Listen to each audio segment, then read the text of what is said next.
falar sobre esse assunto com nossa analista Isabel Mega, trazendo para a gente o que está sendo já falado lá em Brasília, poucas horas após o fim dessa sessão na Câmara dos Deputados. Tudo bom, Isabel? Bom dia para você, antes de mais nada. Oi, Carol. Bom dia para você também. Bom dia a todos que estão com a gente. O pessoal lá na Câmara foi dormir agora há pouco, viu? Essa confusão toda foi 2h30 da manhã, Carol. Pois é, madrugada tumultuada aí em Brasília. Bem, tivemos então a aprovação da matéria por 267 votos a favor e 116 contra. É uma derrota, Isabel, para uma ala do governo, porque não tinha consenso com relação a esse assunto. Derrota para uma ala que é liderada, podemos dizer assim, pela ministra do Meio Ambiente, Marina Silva, que já alertava sobre a possível judicialização da proposta caso ela fosse aprovada. De fato, Isabel, essa disputa deve parar na justiça? Carol, é uma derrota, sobretudo, da proteção ambiental, porque esse projeto de lei, ele traz uma série de flexibilizações. O nosso repórter foi pontuando algumas delas, mas as coisas vão além. São várias e várias camadas de flexibilizações que prejudicam o meio ambiente.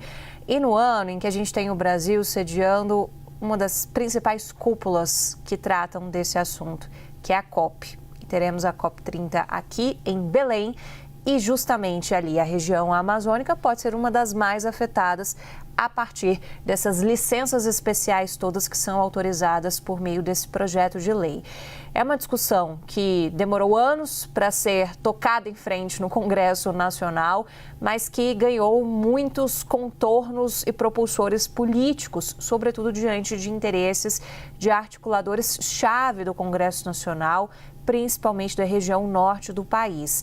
Teve uma emenda, Carol, que rendeu ali muito debate, muita apreensão da ala ambientalista do governo, que foi apresentada no plenário do Senado, outro dia mesmo, não foi discutida, foi apresentada pelo presidente da Casa, o senador Davi Alcolumbre, e agora, na Câmara dos Deputados, continuou não sendo discutida.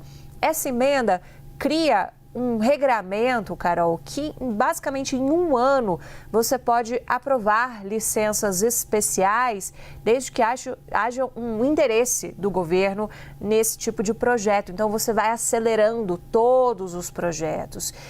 Do outro lado, a gente tem quem diga que, olha, tem muita burocracia, isso trava um bocado de obras que seriam importantes para o país. E aí eu venho com esse efeito do que você me perguntou. As obras travadas são um cenário que pode continuar, sobretudo porque o Ministério do Meio Ambiente prevê que vai ter muita judicialização a partir dessas regras que foram estabelecidas. Então, quem não vai resolver, não atende a esse argumento de quem é favorável à proposta, de que a gente vai ter mais agilidade em relação a essas análises que tanto se queixa que provocam uma morosidade em relação à liberação de empreendimentos dos mais diversos tipos. A gente está falando desde uma rodovia até a liberação, por exemplo, de petróleo, de exploração de petróleo na margem equatorial do país. De atividades mineradoras, a mineração, inclusive, ficou no projeto por uma determinação do relator, isso foi atendido, era um dos pontos que o Ministério do Meio Ambiente tentava reverter juntamente com essa emenda que foi apresentada lá no Senado. Uma outra coisa, o Ministério do Meio Ambiente conseguiu vitórias pontuais mesmo, mas no geral, Carol, foi uma baita derrota para a ministra Marina Silva, que deu todos os alertas sobre o risco dessa proposta ser aprovada.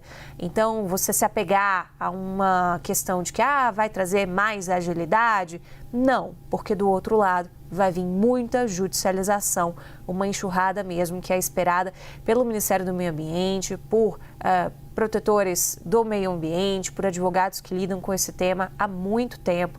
Essa é uma consequência direta da aprovação desse projeto, que foi uma articulação muito forte da bancada ruralista, que dificilmente seria freada.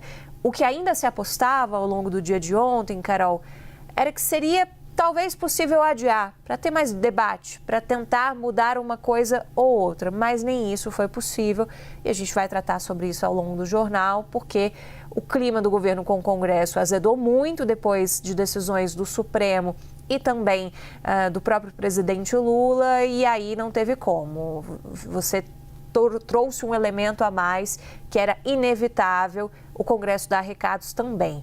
Agora, importante a gente entender, eu estou falando muito de uma ala do governo, Carol. A gente tem, por exemplo, a Casa Civil do ministro Rui Costa, que vê com bons olhos esse projeto. Por quê? Porque está relacionado justamente àquele motor do governo sobre as obras do PAC. E que as obras do PAC também passam por esse pente fino da necessidade de ter uma licença ambiental, por óbvio. Então, também são impactadas diante desse processo que muitas vezes é mais demorado.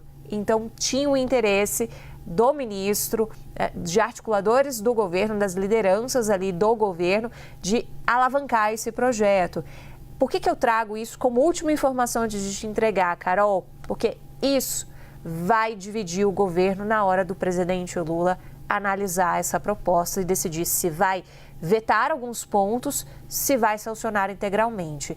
É mais um desafio, porque vão ser duas alas falando línguas completamente diferentes, Carol. Ministro Rui Costa, ministro de Minas e Energia, também. É claro que a gente traz esse olhar da política com a Isabel Mega e também esse olhar que a Isabel já introduz aqui para a gente com relação a esse assunto sobre os impactos para o meio ambiente. Algumas ressalvas feitas por ambientalistas e pela própria ministra Marina Silva com relação a esse projeto que foi aprovado no Congresso. Lembrando que pode beneficiar obras do PAC, como lembra Isabel Mega, também pode beneficiar aquela possível exploração de petróleo na Foz do Amazonas, enfim, um debate ambiental que se forma aqui no Brasil e é claro que a gente vai acompanhar para além, claro, das questões políticas.